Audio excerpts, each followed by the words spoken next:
Hello YouTube. Today I want to talk to you guys a little bit more about the creative process. And I'd like to start off with the idea of incubation. What is incubation?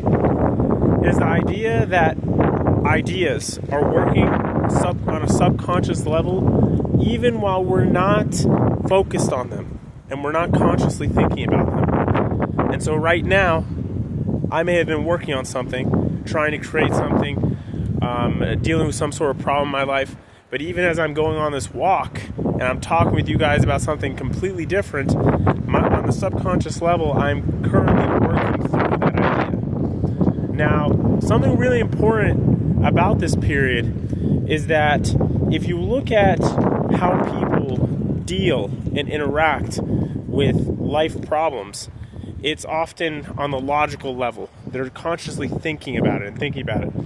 And while that's one level to deal with a problem on the analytic side, there's another level, and that is the subconscious. And when you think about what the subconscious is doing beneath the surface, it's really that primal and instinctual drive that can handle problems that you are not cognizantly capable of dealing and grappling with, because so much of our ancestral and primal drives are much more in tune with problem solving than we really give it credit for, and that's also because our conscious is linked to our creative capacity and our ability to really create something unique for ourselves.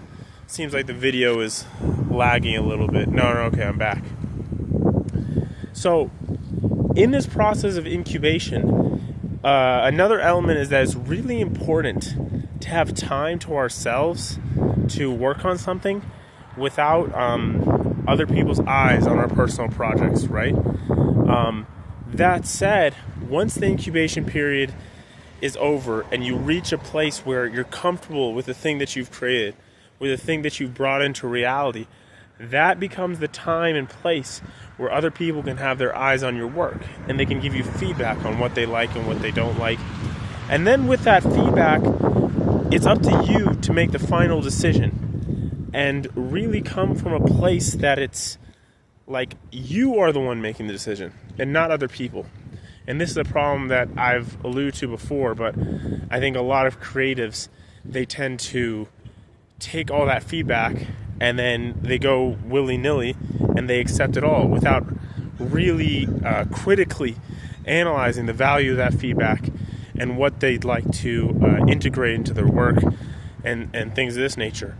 But I realize that if you get the same sort of feedback from multiple different people and they're credible people, that it's very likely that there is something here to be looked at, especially if it's positive feedback and also if it's negative feedback.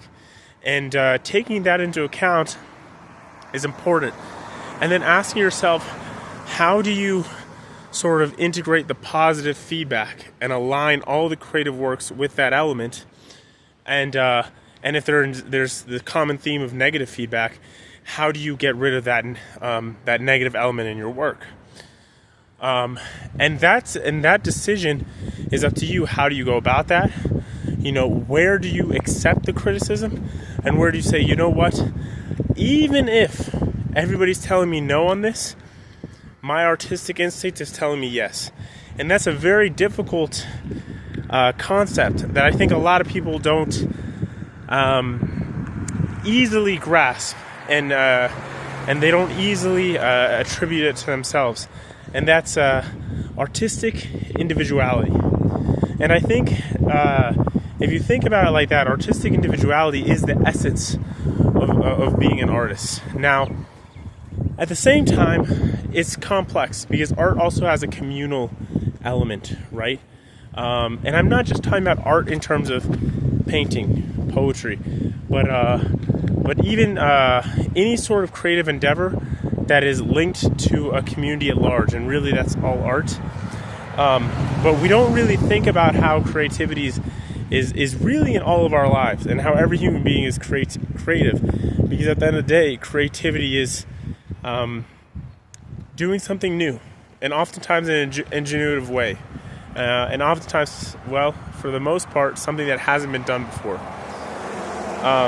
So when thinking about this, understanding that there is an incubation period where you're going to have to sit on something, where you might not even be consciously attentive to it, giving it a time for you to fester on it by itself.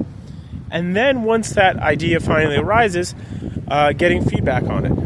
And understanding that there are processes to this and there are levels. That you don't just start with crafting something and then immediately getting feedback. You need to let it sit and linger for a little bit. And then afterwards, you can involve people in the feedback in the feedback part of it and develop the thing into its final iteration.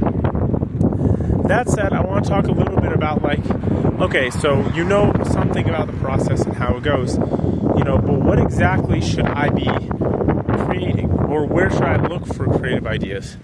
And oftentimes there's an adage in writing that says, write what you know. And I think that's relevant here, because if you think about it, I am not going to go and create a skyscraper. I don't know the first thing about architecture. I don't know the first thing about skyscrapers. But I can create a novel.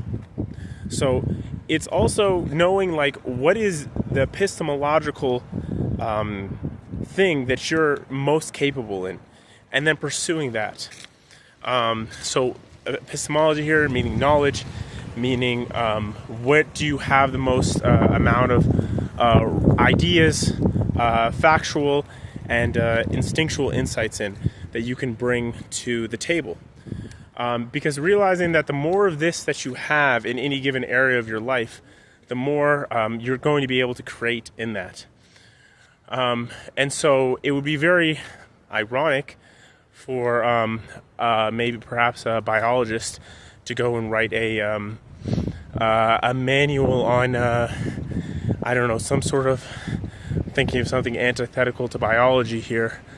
Let's say an evolutionary biologist was going to go and write a thesis about creationism, right? That would be a little bit, although they might know a lot about that subject, so that's a counter argument. But it's really thinking about okay, what is your strengths, what are your capacities, and feeding into that, and also what are your interests and passions? Because at the end of the day, a lot of the creative process is about your passions. And it's about your interest and your ability to play. And I think I'm going to leave you guys with that for today. Just some food for thought on the creative process. I'll be back with more videos and content. Subscribe to the channel if you haven't already. Talk to you guys next time.